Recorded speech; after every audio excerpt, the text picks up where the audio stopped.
नमस्कार मित्रांनो, property guidance या यूट्यूब चॅनलमध्ये आपले स्वागत आहे. आज आपण पॅन कार्ड विषयी माहिती घेणार आहोत.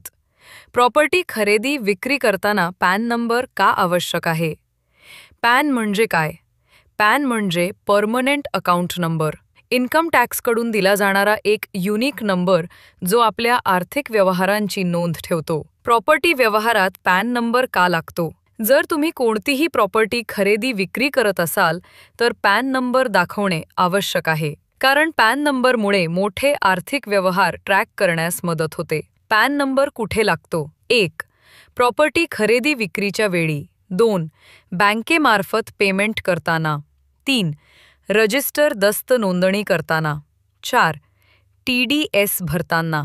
या आणि अशा अनेक ठिकाणी गरज लागते. पॅन नंबर नसल्यास काय होऊ शकतं? पॅन नंबर नसल्यास व्यवहार वैध धरला जात नाही आणि नंतर प्रॉपर्टी व्हेरिफिकेशनमध्ये अडचण येऊ शकते. तर मित्रांनो, प्रॉपर्टी खरेदी विक्री करताना पॅन नंबर नेहमी जवळ ठेवा आणि सर्व व्यवहार पारदर्शक ठेवा. अशाच उपयोगी माहितीसाठी आमच्या या चॅनलला सबस्क्राईब करा आणि व्हिडिओला लाईक आणि शेअर करा. धन्यवाद.